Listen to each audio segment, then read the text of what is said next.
이란과 이스라엘의 휴전 소식에 안도 랠리가 이어졌습니다. 코스피 지수 같은 경우에는 3,095포인트를 넘어섰고요. 현재는 2% 넘는 상승세를 나타냅니다. 시장의 지정학적인 불안감이 사라지면서 매수세가 몰린 것으로 풀이되고 있습니다.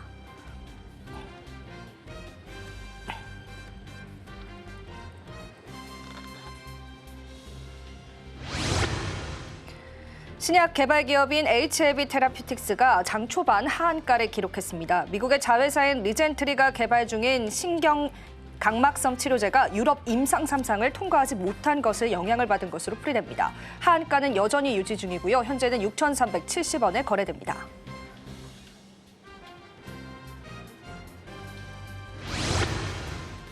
테슬라의 로봇택시 출시 기대감을 타고 2차 전지 관련주들이 동반 상승을 나타내고 있습니다.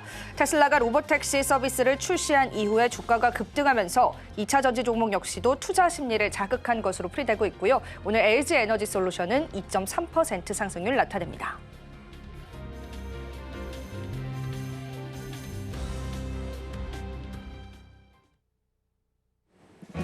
시청자 여러분 안녕하세요. 마켓 쇼쇼쇼 진행을 맡은 이지영입니다. 자, 오늘 국내 증시는요. 굉장히 좋은 흐름들이 이어져 오고 있는데요. 5장 들어서도 그러한 탄력세가 유지되면서요. 매수세 역시도 긍정적인 흐름들 포착되고 있습니다. 지금 현재 시장 상황들 바로 한번 체크해 보실 텐데요. 오늘의 코스피 코스닥 지수 바로 한번 체크해 보시죠. 간밤에 또 뉴욕 증시에서도요. 이란과 이스라엘의 휴전 합의에 관한 소식들이 전해져 왔고요. 그러한 온기가 우리 지수에도 그대로 현재는 나타내고 있습니다. 코스피 지수가 3,094포인트를 나타내면서 현재는 2%의 상승세를 키워가고요. 코스닥도 800포인트를 넘어서는 모습까지도 확인되고 있습니다. 오늘의 수급 상황도 굉장히 좋기 때문에요. 이제 우리가 또 시장에 따른 새로운 전략들 필요할 것 같습니다. 오늘도 저희가 꼼꼼한 시장 전략들 여러분들과 함께하도록 하겠습니다.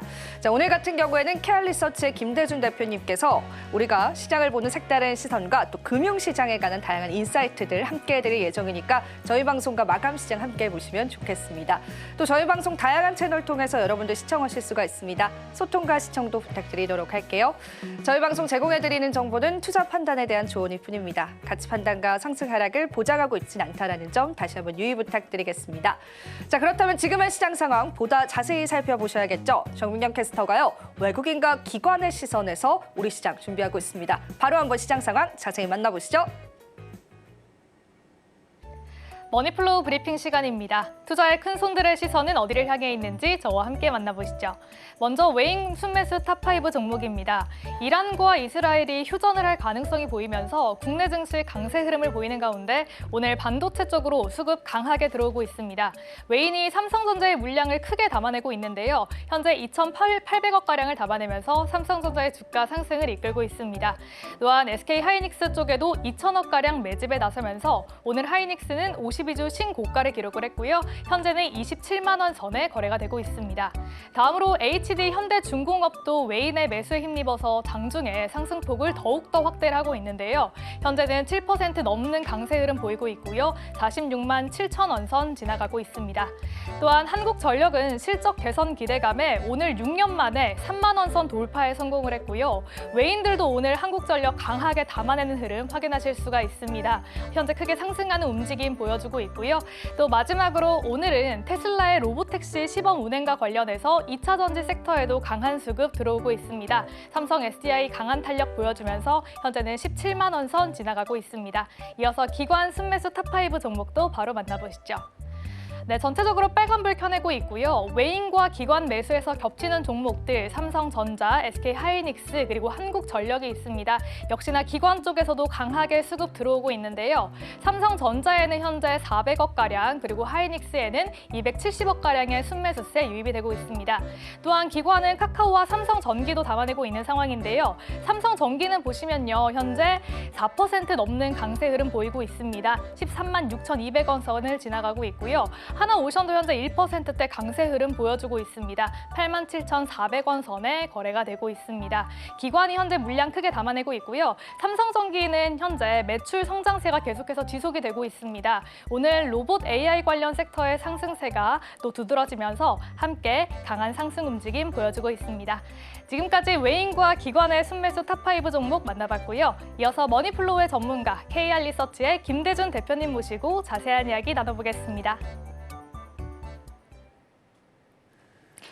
네, 머니플로우에 오늘 김대준 대표님 모셨습니다. 대표님 어서 오십시오. 네, 안녕하십니까. 네, 일단은 오늘 우리 지수가 굉장히 좋습니다. 오늘 지수 상황들 한번 체크해 주시죠. 우리가 생각했던 거 이상의 상승이 네. 보여지고 있죠.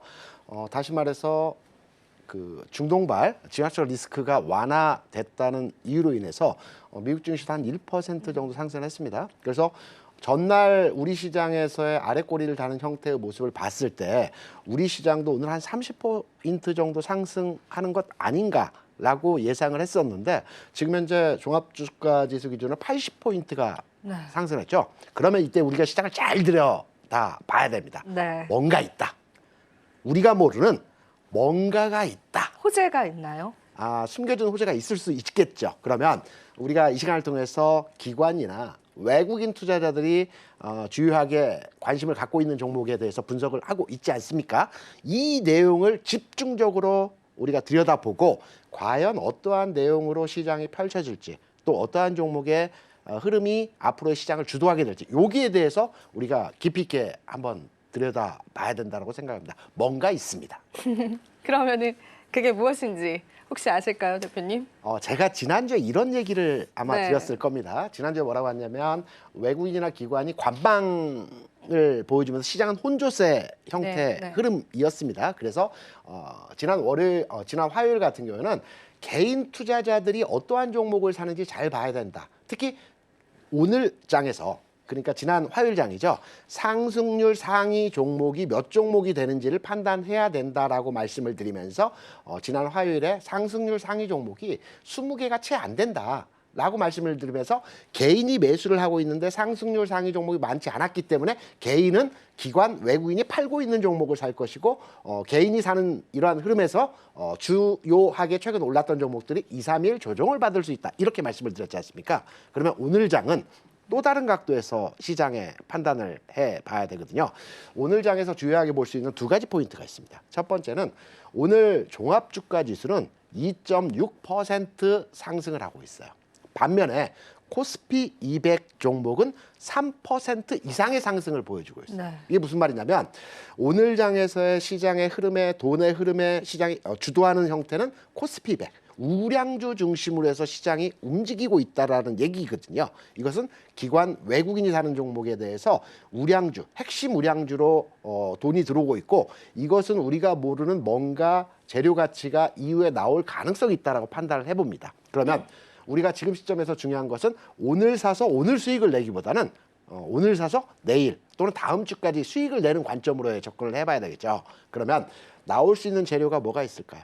내일 나올 만한 재료가 하나 있죠. MSCI에서 그 선진국 지수가 편입될까요? 선진국 지수 관찰국으로 지정이 되느냐 마느냐가 내일 발표가 있습니다. 어떻게 긍정적으로 예상하세요, 대표님? 최근에 외국이나 기관 투자자들의 매매 동향에서의 흐름은 특이하게 집중적으로 사는 모습은 아니었습니다. 오늘은 좀 특이합니다. 이 부분도 좀 이따 설명을 드릴 겁니다. 네. 그런데 외국인들의 지난 연초부터 최근까지의 채권 시장에서의 매매 동향을 보게 되면 35조 원에 달하는 채권 매수를 하고 있습니다.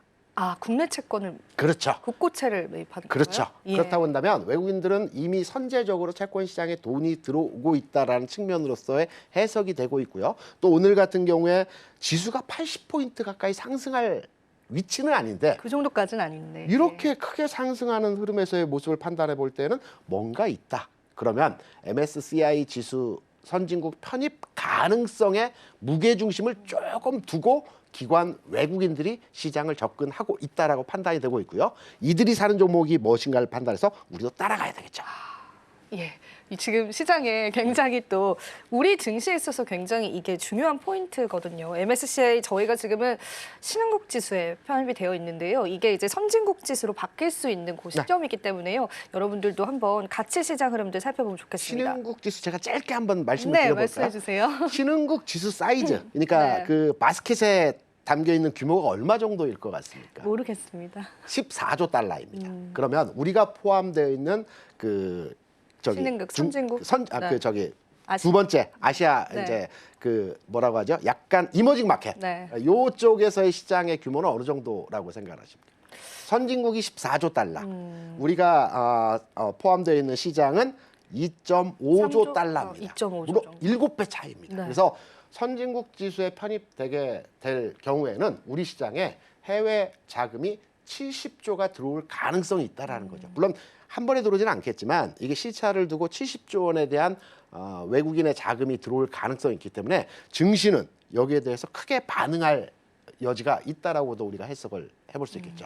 네, 좋습니다. 그만큼 또 시장에 자금들이 들어올 수 있는 가능성이 시사되기 때문에요. 내일 한번 여러분들이 그 일정들 잘 소화해보면 좋겠고, 여기서 중요한 포인트는 그러면 이제 우리가 선진국 지수에 편입이 된다라는 그런 가정하에서 외국인 담는 종목 중요하다고 했잖아요. 그래서 저희가 머니플로우 시간에서 외국인의 탑5 종목들 한번 분석을 가보겠습니다. 자, 외국인 순매수 탑5 종목 보겠습니다. 일단 오늘 같은 경우에는 삼성전자와 하이닉스 동반으로 담고 있는데 역시나 하이닉스 쪽이 상승률이 훨씬 좀 두드러지긴 하고 신고가 같더라고요. 두 종목 한번 좀 진단 받아볼까요? 하이닉스 사는 건 이해가 됩니다. 네, 하지만 삼성전자를 특이하게 오늘 장에서 그러게요. 3천억 가까이 매수를 하고 있죠. 기존의 삼성전자에 대한 뷰 자체가 샀다가 팔았다, 샀다 팔았다. 외국인 지분율이 49.8% 수준에서 크게 변동 없이 진행이 되는 가운데에서 오늘은 아주 강력하게 매수를 하고 있습니다. 그러면 해외 시장에서 필라델피아 반도체 지수라든가 최근에 주가가 연동하는 형태에서의 비슷한 경로를 보여주고 있는 인텔이나 퀄컴의 주가가 어떠했는지를 해석을 해보게 되면 물론 지난 그 미국 시장에서의 흐름에서 인텔, 퀄컴이 한 1% 내외 상승을 보이긴 했어요. 그런데 삼성전자가 오늘 장에서만큼의 상승을 보여줄 만한 흐름은 아니었다라고 볼 수가 있겠거든요. 필라델피아 반도체 지수도 1%가 조금 안 되는 상승률을 보여줬어요. 특이하죠. 삼성전자의 공격적인 매수입니다. 이것은. 그렇다면 앞서 말씀드렸던 MSCI 지수 관련해서도 가능성을 두고 있다라고 판단이 되고 있고요. 특히 삼성전자 같은 경우 현재 가격 수준에서의 상황을 보게 되면 전고점, 그러니까 우리가 최근 내에서 삼성전자 6만 원을 돌파하는 부분이 굉장히 힘겹게 진행이 되고 있습니다. 6만 원 타치하면 다시 밀리고 6만 원 타치하면 다시 밀리고 이런 현상에서의 모습인데요. 이번의 흐름에서의 모습은 지난 두 번의 고점 돌파 가능성을 염두에 두고 판단할 수 있는 자리에서의 상황입니다. 그렇다면 여기서 고민이 되죠. 네. 삼성전자를 살까, 신고가를 갱신하고 있는 하이닉스를 살까. 탄력은 이제 하이닉스가 더 좋습니다. 원래는 시총 규모가 다르기 때문에 2배 이상의 차이가 나기 때문에 당연히 탄력은 다르겠지만 저는 개인적으로 지금 현재 반도체 투탑 내에서 그 종목 선정을 해 본다라고 한다면 최근에 하이닉스가 탄력이 좋게 주가 상승을 보여줬던 것은 매물 공백화 현상에서 주가가 세게 올라갔던 겁니다. 그동안에 고점이라든가 저항이라든가 이런 부분들을 다 돌파하고 신고가 영역으로 주가가 반응했기 때문에 가볍게 움직였던 거죠. 그렇기 때문에 이제부터는 삼성전자가 6만 원의 고점을 돌파하게 된다면 이제 매물 공백화 현상으로의 진행이 될 수 있거든요. 일단 기본적으로 6만 5천 원까지는 1차 상승에서의 목표 가격을 판단해 볼 수 있는 자리입니다. 그래서 지금 현 시점에서 오늘 자리에서 반도체 투탑 종목 내에서 나는 투자를 해보겠다라고 한다면 삼성전자, 하이닉스 외국인 투자자 입장에서 지금 3천억, 2천억의 매수를 하고 있는 상황이어서 비슷한 규모로 매수를 하고 있지만 저는 삼성전자에 조금 더 비중을 좀 더 두어서 투자 관점으로의 접근이 어떠할까라고 생각을 합니다. 네. 지금 현재 우리가 투자 관점에서 볼 때는 비중적인 부분에서는 삼성전자 쪽에 베팅을 하는 게 조금 더 현명한 투자가 될 것 같다라는 그런 인식 주셨고요. 일단은 외국인 쪽에서 삼성전자와 하이닉스 담고 있지만 삼성전자를 그래도 이제 글로벌적인 반도체 기업들 대비해서 조금 더 공격적인 외국인의 포지션이 좀 확인이 되는 시점입니다.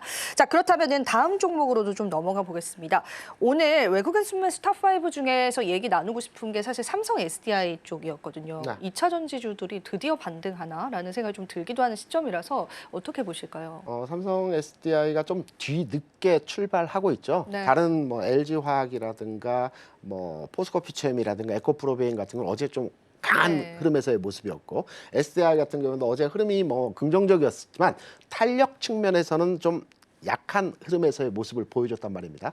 이러한 과정에서 외국인 투자자들이 SDI에 대해서 오늘장 매수를 보여줬다는 점 좀 특이하죠. 네, 그래서요. 위산지 관련 종목 내에서 외국인 투자자들이 그렇게 관심도, 특히 관심을 가질 때는 LG에너솔루션을 맞아요. 보통 사는 게 네. 일반적이고 아니면 LG 화학을 사는 게 일반적 형태에서의 상황이거든요.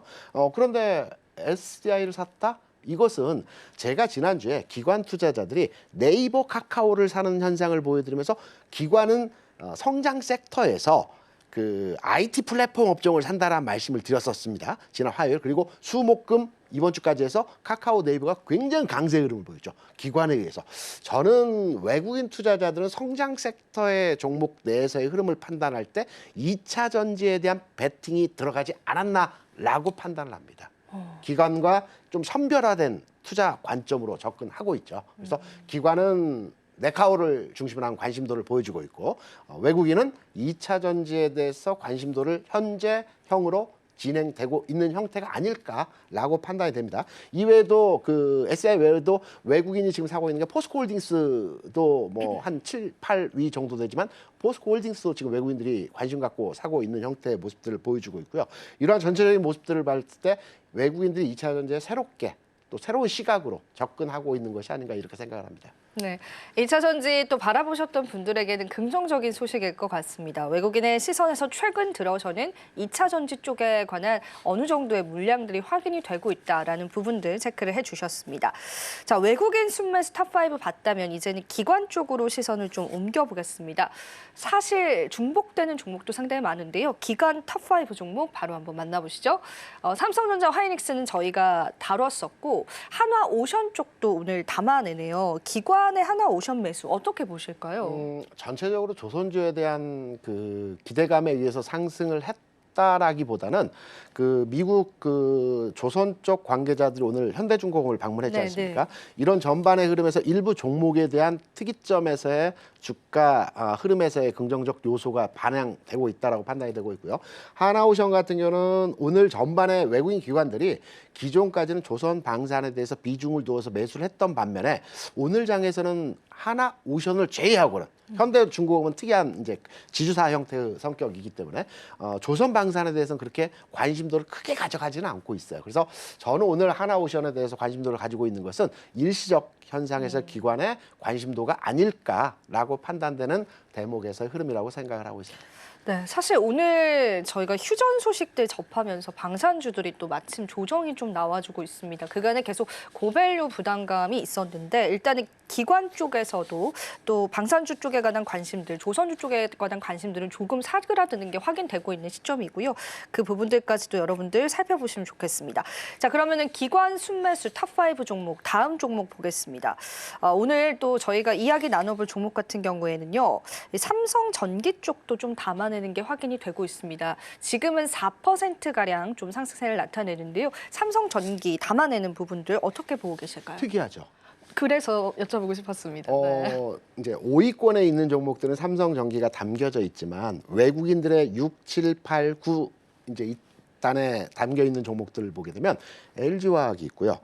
그리고 뭐 CJ 제일제당 같은 종목들, 대한항공 같은 종목들.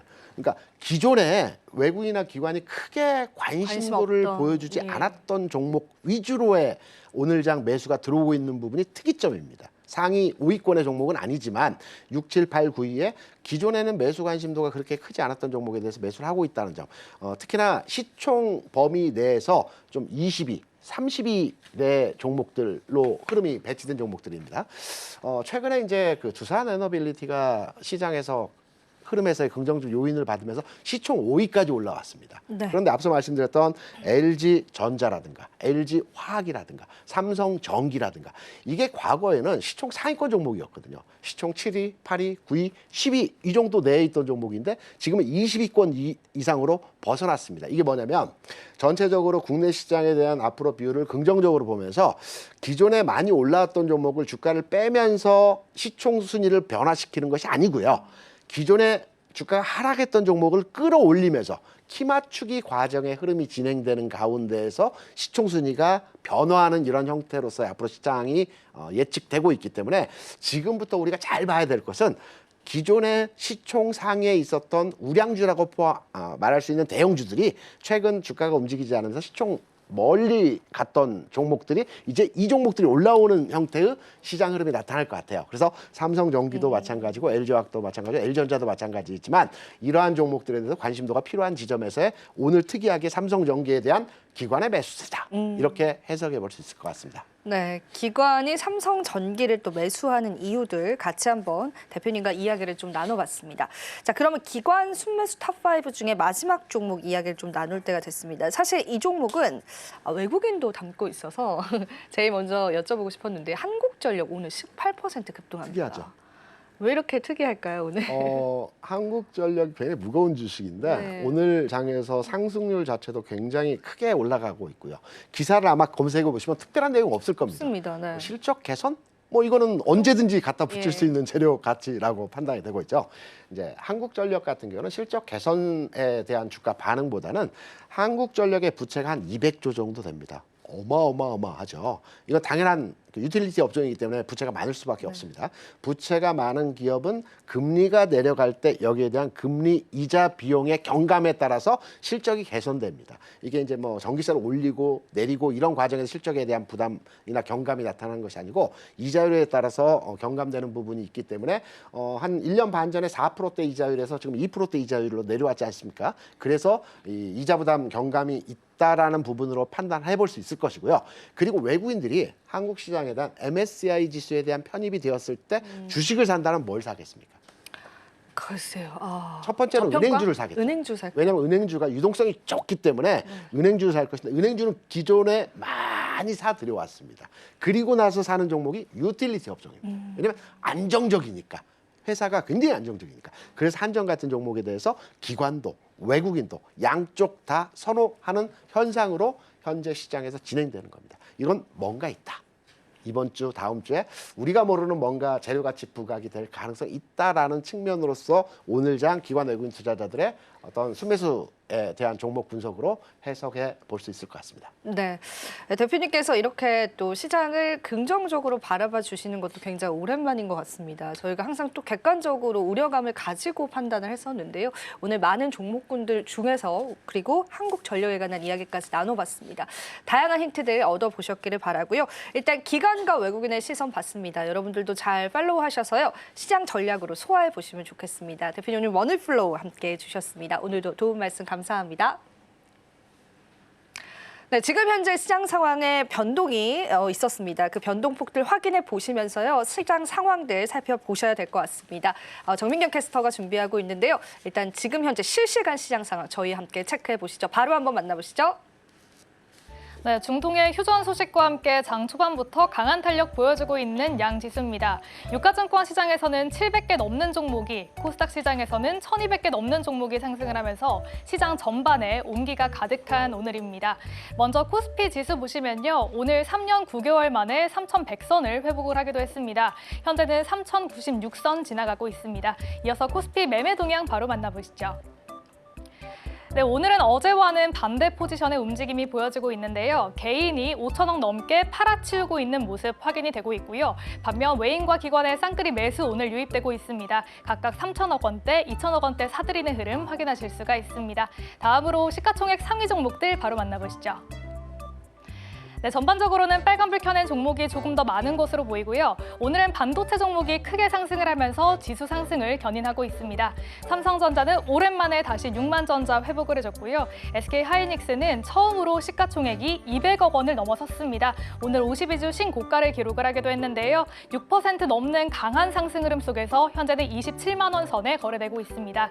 삼성 바이오로직스는 강보합권에서 거래 유지하고 있고요.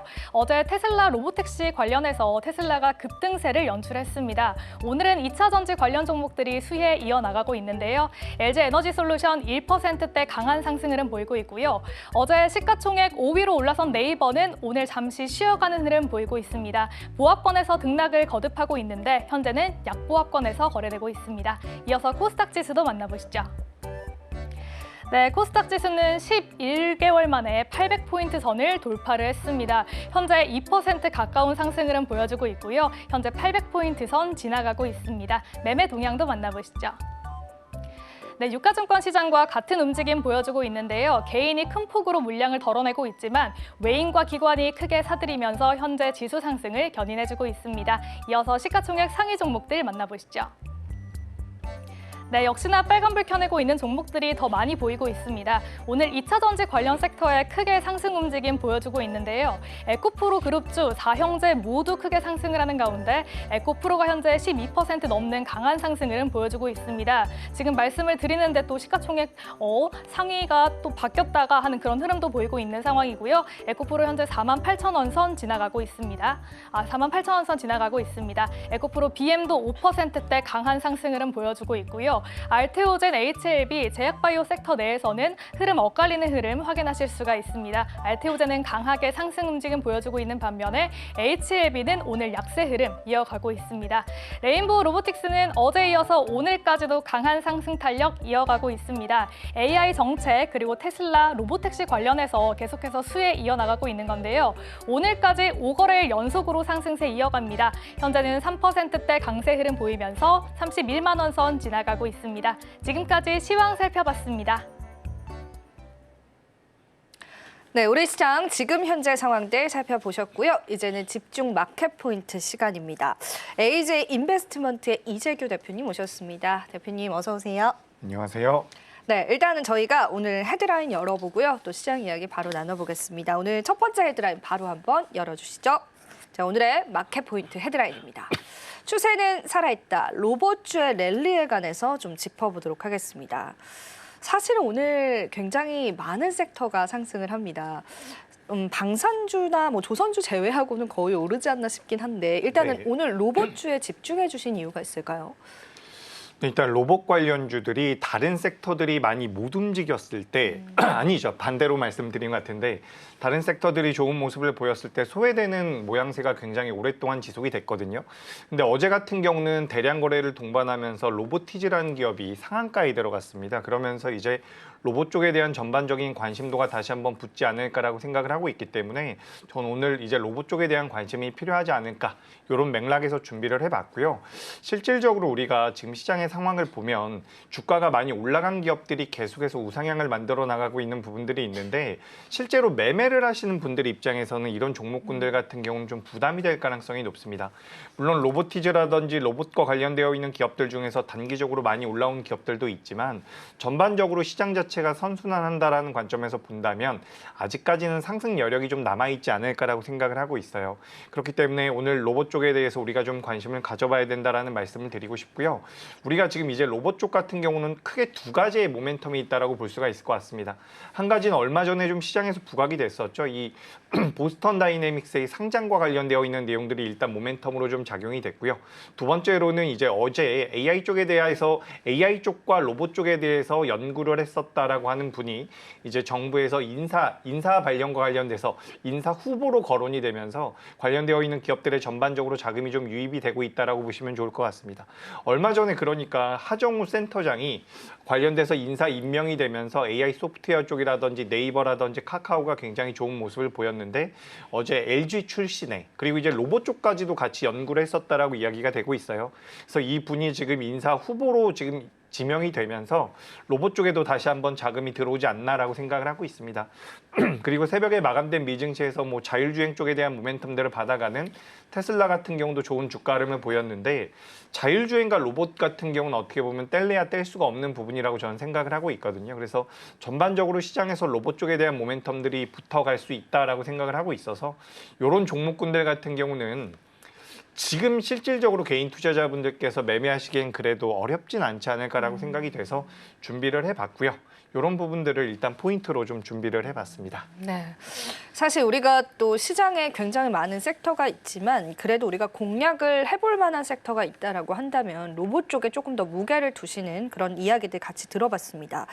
그러면은 종목 쪽으로 좀 좁혀볼 수 있을까요? 어떻게 보세요? 뭐 대기업에 투자가 들어간 그런 계열사들을 좀 매수를 하는 게 좋을지 아니면 좀 다른 부속품 종목들 뭐 이런 종목들 매수하면 좋을지 어떻게 보세요? 네, 일단 뭐 우리나라에서 중에서 로봇 관련주라고 한다면 올해 연초만 하더라도 레인보우 로보틱스가 가장 탄력적인 모습을 보여왔었거든요. 근데 이제 최근 주가의 흐름을 놓고 본다면 로보티즈가 좀 더 강해요. 그러니까 LG 그룹과 관련되어 있는 종목군들의 주가 흐름이 좀 더 강한데 그 원인은 뭐 앞서서도 잠깐 말씀드렸던 것처럼 LG에서 AI 쪽에 대해서 연구를 진행했었던 분이 인사로 이제 임명이 될 가능성이 높다. 후보로 진행될 가능성이 높다라는 내용이 나오면서 좀 부각이 된 것 같고요. 전반적으로 우리가 지금 휴머노이드 쪽에 대한 포커스를 많이 맞추고 있거든요. 레인보우 로보틱스도 마찬가지고 로보티즈 같은 경우도 지금 원래 우리가 이야기를 했었던 부분들이 액추에이터 쪽에 대한 부분인데 휴머노이드 쪽으로 많이 엮이면서 시장에서 부각이 되고 있습니다. 근데 우리가 생각을 해볼 부분은 지금 휴머노이드 같은 경우도 굉장히 빠르게 급성장을 할 것이다라는 분석들이 있지만 냉정하게 생각을 해보면 우리가 지금 로봇이 왜 필요할까라고 고민해 볼 필요가 있습니다. 그게 뭐냐면 실제로 지금 고령화 사회가 이어지고 있죠. 그리고 추가적으로 인건비가 계속해서 올라가고 있는 부분들이 있습니다. 근데 이게 어디서 문제가 되고 있냐면 바로 미국 쪽이에요. 북미 같은 경우는 지금 계속해서 제조업체들을 미국 내로 가져오기 위해서 이 리쇼어링 정책을 진행을 하고 있죠. 그렇기 때문에 제조업체들이 미국으로 계속해서 공장을 지으려고 하고 있는데 거기에 대해서 고령화라든지 인건비에 대한 부담감이 있기 때문에 로봇이 지금 필요한 상황입니다. 근데 거기 이제 휴머노이드 로봇이 들어간다라는 이야기들도 있는데 어제 우리나라 시장에서 좀 특징적으로 움직였었던 기업 중에서 뭐가 있냐면 두산 로보틱스라고 하는 기업이 있습니다. 그동안 로봇 관련주들이 움직일 때마다 부각이 됐었던 좋은 기업이다라는 이야기가 있었지만 주가 자체는 움직이질 못했었거든요. 근데 어제 같은 경우는 두산 로보틱스가 12% 정도 상승이 나왔고요. 오늘 같은 경우도 10% 정도가 올라오고 있는데 이 두산 로보틱스 같은 경우는 협동 로봇 쪽에 대한 메리트를 가지고 있는 기업이에요. 협동 로봇 쪽에 대한 관심도가 휴머노이드 쪽에 비해서는 상당히 낮은 상황이지만 실질적으로 연간 성장률 기준으로 따져봤을 때 휴머노이드 로봇 같은 경우도 매년 약 34% 정도의 연간 성장률을 기록할 것이다라는 분석 내용이 있거든요. 여기를 우리가 기반으로 해본다면 성장률이 엄청나게 높다라는 거죠. 근데 이 두산 로보틱스 같은 경우는 협동 로봇 시장에서 이게 조금 말이 안 되는 분석일 수도 있겠지만 중국 기업을 제외하고서는 글로벌에서 점유율이 4위권에 들어가는 기업입니다.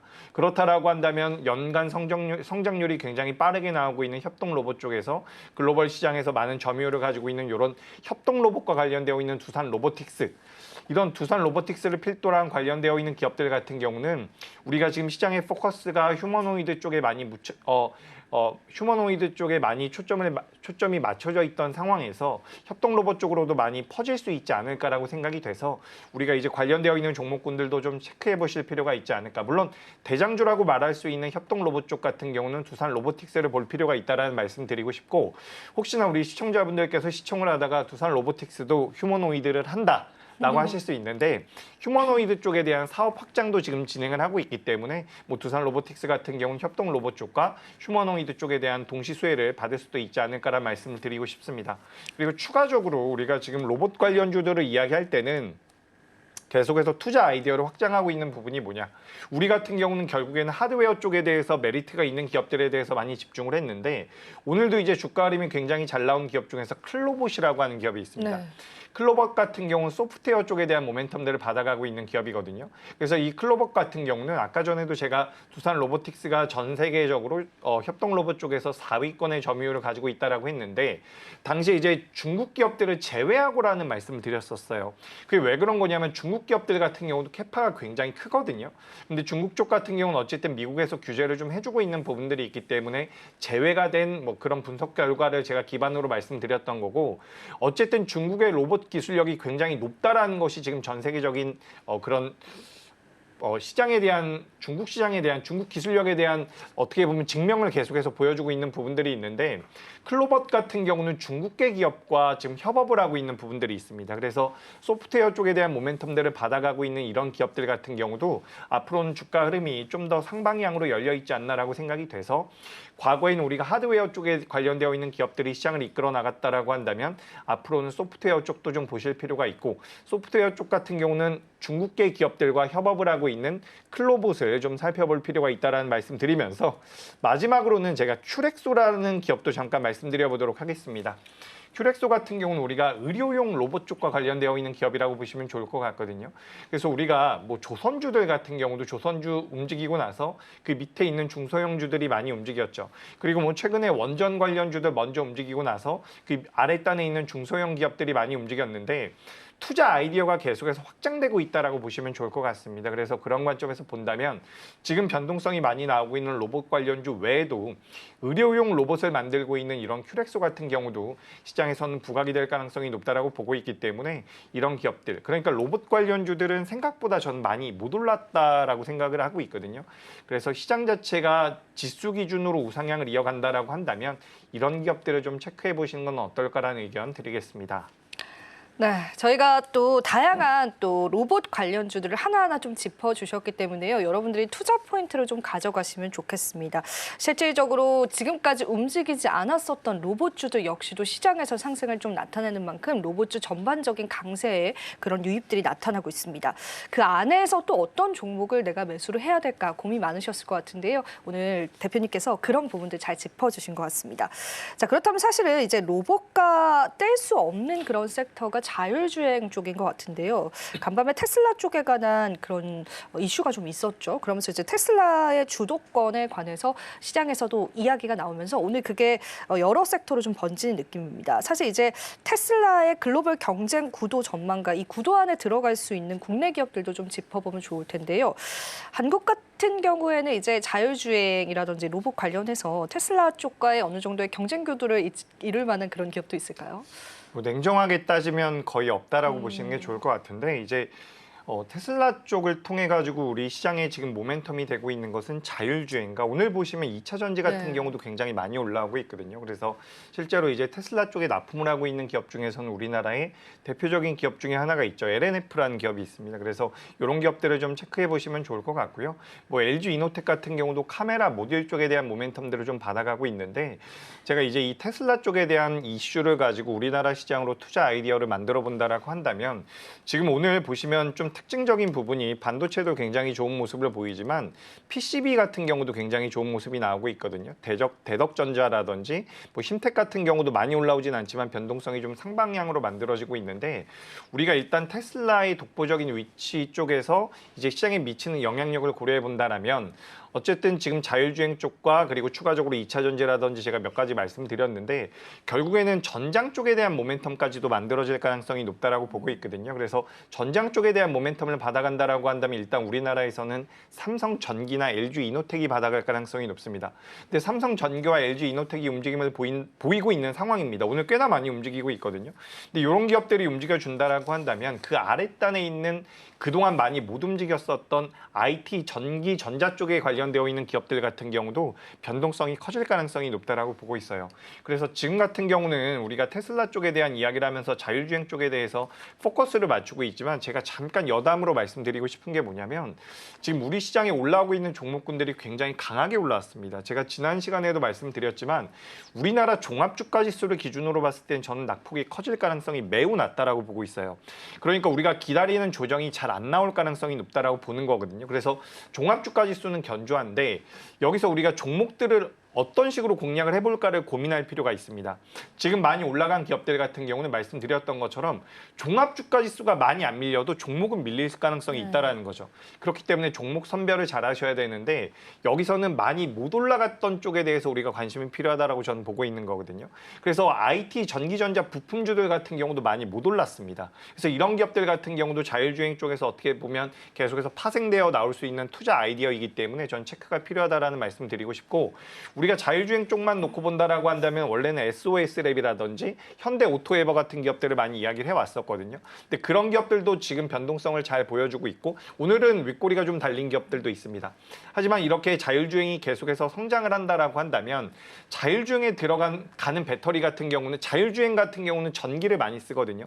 연산도 많이 진행이 되기 때문에 뭐 차량용 반도체와 관련되어 있는 기업도 볼 수가 있을 거고요. 에너지가 계속해서 필요하기 때문에 우리가 그동안 많이 잊혀졌었던 어떻게 보면 많이 관심이 멀어졌었던 삼원계 배터리 쪽에 대한 모멘텀들도 붙을 가능성이 높기 때문에 오늘 2차 전지 같은 경우도 전반적으로 변동성이 나오고 있다라고 보시면 좋을 것 같습니다. 그래서 우리가 지금 테슬라의 변동성을 통해서 우리 시장에서 투자 아이디어를 엮어본다라면 일단 자율주행과 관련돼서 직접적으로 수혜를 받을 수 있는 기업들이 있을 거고요.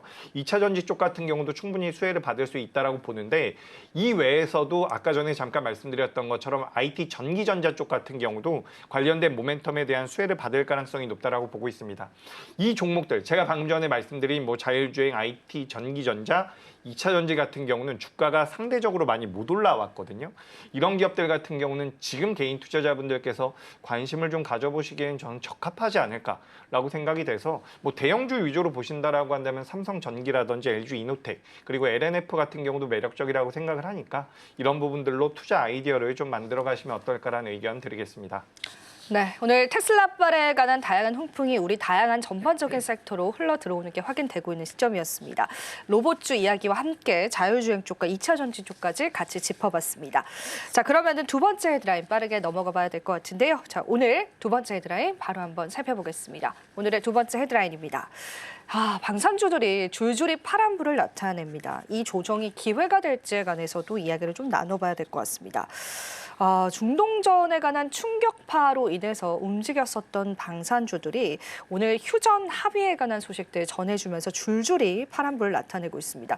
상승분을 그대로 반납하고 있는데 이런 조정이 만약에 일시적이지 않다면 이것을 매수의 기회로 보시는 분들도 상당히 많을 것 같아요. 일단은 대표님 생각하실 때는 어떻게 보실까요?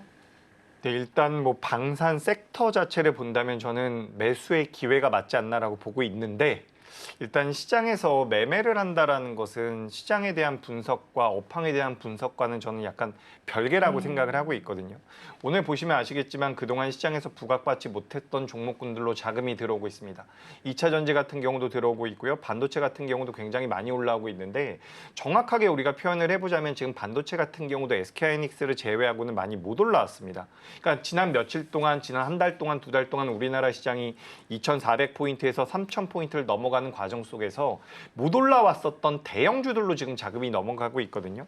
그렇다라고 한다면 이 대형주 단에 대한 관심을 우리가 지금은 가져야 된다라고 저는 생각을 하고 있어요. 그렇다라고 한다면 그동안 우리 시장을 이끌어왔었던 방산주들이 과연 탄력적인 모습을 지난 한 달 동안, 지난 두 달 동안 보여왔었던 탄력적인 모습을 보일까라고 한다면 저는 어려움이 좀 있을 거라고 생각을 하고 있습니다. 그러니까 업황에 대해서는 저는 긍정적으로 생각을 하고 있어요. 작년에도 나토에서 그 GDP 대비 국방비를 2% 정도만 사용을 하고 있었던 상황인데 3%까지 늘린다라는 내용들이 나오면서 방산주들이 수출 쪽에 대한 모멘텀들을 많이 받아갔거든요. 방산주들 같은 경우는 2021년도 이전까지만 하더라도 수출 물량이 전체 매출의 10% 미만이었습니다. 근데 2024년도가 되면서 수출 물량이 전체 매출에서 40%가 넘어가고 있는 상황이기 때문에 우리 방산주들 같은 경우 수출주로 볼 필요가 있죠. 일단 여기까지 말씀드리고 싶은데 최근에 나오고 있는 내용 같은 경우는 GDP 대비해서 국방비를 5%까지 늘리겠다라는 내용들이 나오고 있거든요. 그러니까 작년에는 2%에서 3%까지 늘린다라고 했을 때 시장에서 엄청나게 부각이 됐는데 3%에서 5%까지 늘린다라는 내용들도 굉장한 큰 메리트입니다.